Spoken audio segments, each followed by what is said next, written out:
La TVA va-t-elle devenir obligatoire pour les auto-entrepreneurs? À l'heure où je tourne cette vidéo, on ne sait pas encore si ça va devenir obligatoire ou pas. En tout cas, tout le monde panique. Mais en vrai, c'est une excellente nouvelle pour ton business. Je vais te montrer dans cette vidéo pourquoi et comment gérer cette transition comme un pro. Tout le monde est concerné par cette proposition de loi parce que maintenant, c'est ton chiffre d'affaires global qui va être pris en compte pour ton seuil de TVA et non plus un chiffre d'affaires séparé de main-d'œuvre et de marchandises. Donc maintenant, c'est beaucoup plus clair. Tu as un seul plafond à regarder. Quel est ce plafond? Alors ça, c'est là où le bas blesse parce qu'ils l'ont baissé à 25 000 € de chiffre d'affaires, donc c'est vraiment très peu. Si tu dépasses les 25 000 € de chiffre d'affaires en année N, tu devras collecter la TVA à partir de l'année suivante, en année N+1. Et par contre, si tu dépasses en année N 27 500 € de chiffre d'affaires, tu vas devoir collecter la TVA dès le premier jour du mois suivant. Ce cliquet à 25 000, je trouve qu'il est inutile, pour le coup, ça rajoute de la complexité. Autant mettre 25 000 et tu dois déclarer la TVA dès le mois suivant, mais passons. Alors, qui va être concerné par ce nouveau seuil de TVA? Comme on l'a dit, tout le monde, mais à partir de combien d'argent tu vas devoir le payer concrètement? On va prendre un petit exemple ensemble. Donc on va dire que tu factures 25 000 € uniquement de main d'œuvre, tu ne vends pas de marchandises. Donc ça te fait 2083 € par mois avant les URSSAF. Donc quand tu divises par 12, t'es 25 000 €. Tu dois payer après tes URSSAF, donc c'est un taux de 21,98% quand ils te prennent tout du coup sur ta main d'œuvre en BIC. Donc après les URSSAF, ça te fait un salaire net de 1625 €, donc c'est-à-dire autant qu'un immigré roumain, impeccable. Autant te dire que j'espère que tes objectifs pour cette année sont supérieurs largement à ce chiffre d'affaires de 25 000 € de main d'œuvre,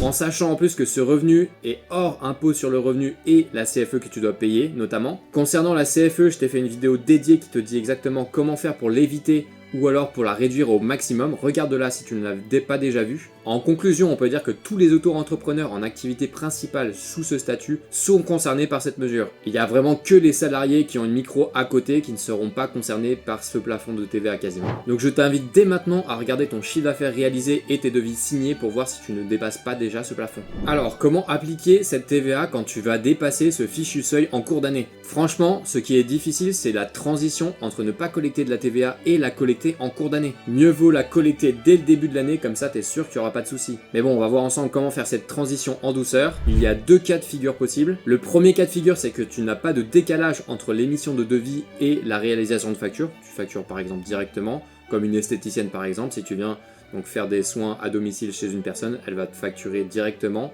et donc tu n'as pas de décalage entre l'émission du devis et la facture. Tu fais une facture directement. Ça, c'est le cas le plus facile. Donc du coup, imaginons qu'en mi-juillet, tu tapes donc le plafond de 27 500 € de vente de marchandises et de main d'œuvre. Donc tu vas continuer à facturer sans TVA jusqu'à la fin du mois, donc jusqu'à fin juillet.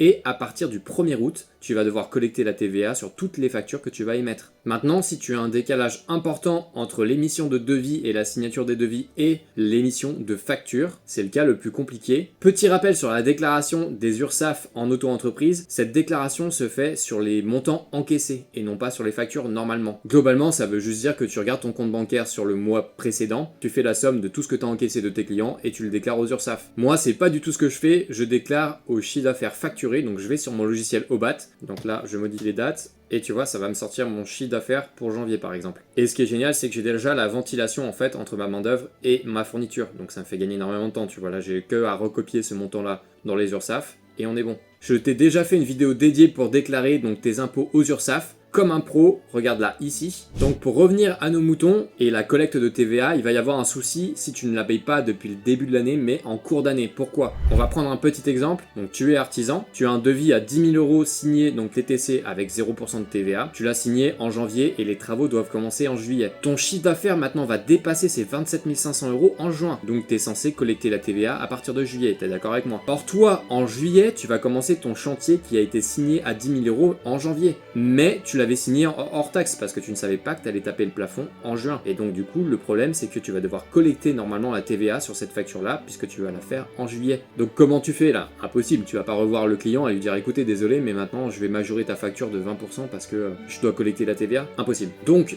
moi, ce que je vais faire à titre personnel, c'est que je vais collecter la TVA lorsque la somme de mon chiffre d'affaires réalisé et de mes devis signés est supérieure à 27 500 €. Donc par exemple, pour le moment, en janvier j'ai fait 3500 € de chiffre, en février j'en suis actuellement à 3500 et en devis signé j'en ai pour 16 000 €. Ça fait une somme totale de 23 000 €, je suis quasiment proche du plafond, hein. Il me reste plus que 2-3 devis et j'y suis. Donc voici la formule magique que je vais utiliser, moi à titre personnel, c'est que la TVA sera à collecter pour moi si mon chiffre d'affaires réalisé plus le chiffre de mes devis signés est supérieur à 27 500 €. Quelles sont maintenant les implications que ça va avoir pour toi, cette collecte de TVA? La première implication, c'est que tes prix vont augmenter. Tu vas passer d'un prix TTC avec 0% de TVA à un prix TTC avec une TVA. Sur les taux, c'est un bazar, je m'y connais pas vraiment parce que j'ai jamais encore déclaré la TVA, mais en tout cas quand tu es artisan, il y a 3 taux. Il y a un taux réduit à 5,5 pour la rénovation énergétique, un taux à 10% qui concerne la rénovation des bâtiments de plus de 2 ans, et enfin un taux à 20% en neuf et sur des dépannages je crois. La deuxième conséquence, et c'est vraiment le point négatif de cette collecte de TVA, c'est que l'administratif va augmenter. En effet, tu vas devoir faire signer des papiers aux clients quand ton taux de TVA sera réduit par rapport aux 20%, et tu vas aussi devoir garder la facture de tous les articles dont tu pourras récupérer la TVA. Mais pas de panique, parce que grâce à Obat, tu peux suivre tes achats en temps réel et ça t'indique du coup la somme de la TVA que tu as collectée sur tes achats. La troisième conséquence, c'est que tu vas gagner de l'argent. Comment ça se fait? Il faut simplement comprendre le mécanisme de la TVA, la taxe sur la valeur ajoutée, ça veut bien dire ce que ça veut dire. Toi, tu vas collecter la TVA sur la valeur que tu vas apporter à la société, c'est-à-dire auprès de toutes les factures de tes clients, d'accord? Mais tu vas récupérer en échange la TVA que tu vas collecter sur tous les achats que tu vas faire, dont la TVA sera déductible. Par exemple, l'essence ne l'est pas, je crois. Donc attention, tout n'est pas possible à récupérer. Et donc concrètement, tu vas garder dans ta poche toute la TVA que tu vas payer sur tes achats. On va prendre ensemble un petit exemple pour que tu comprennes bien. Donc imaginons que tu aies réalisé un chiffre d'affaires de 10 000 € hors taxe. Sur ces hors taxes, ça veut dire que tu vas payer 20% de TVA pour arriver à 12 000 € TTC. Tu auras collecté du coup 2 000 € de TVA. Maintenant, imaginons donc que tu as payé des achats pour une somme TTC de 2200 €, dont 200 € de TVA payés sur ces 1200 €. Donc tu vas devoir donner à l'État 2000 € donc collectés, auxquels tu vas déduire les 200 € de TVA que tu as payé. Tu vas devoir donc à l'État 1800 € alors que tu en as collecté 2000, ça fait 200 € dans ta poche. Ouais, bon le système est un peu bizarre, mais c'est un polytechnicien qui a créé ça dans les années 50. Au lieu d'envoyer des fusées sur Mars, il s'est dit bon on va révolutionner l'imposition mondiale, et tout le monde a copié après ce qu'il a fait en France. Ouais, nous c'est magnifique, on n'invente rien à part des systèmes pour taxer les gens.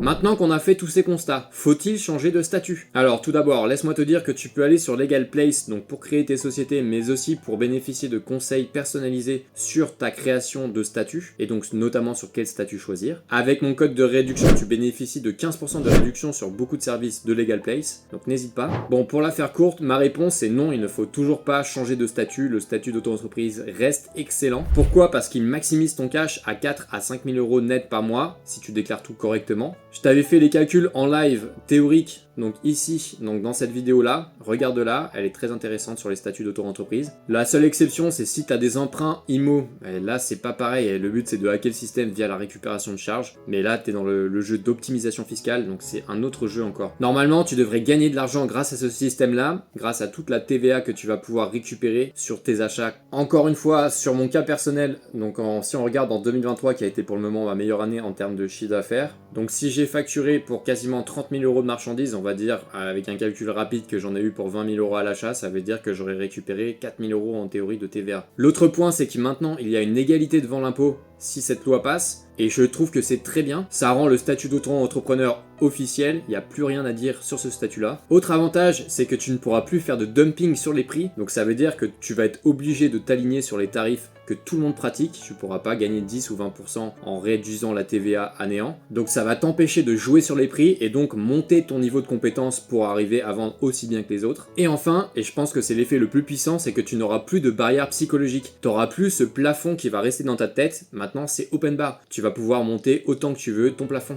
Tu vas plus être en train de dire ah gna gna gna, je vais atteindre les 35 000 €, du coup je pars à Punta Cana 3 mois avant la fin de l'année parce que j'ai pas envie de déplacer ce plafond. Non. Personnellement, je pense que je vais voir si je peux collecter cette TVA à partir de maintenant. Je vais téléphoner aux impôts, je vais voir si c'est possible de le faire en cours d'année avant de taper le seuil. Si c'est le cas, je te ferai une vidéo dédiée sur comment optimiser sa déclaration de TVA pour y passer le moins de temps possible. Et une fois que j'aurai bien compris comment ça marche et que j'aurai tout optimisé pour la déclarer de manière optimale, je te ferai une vidéo là-dessus, donc stay tuned.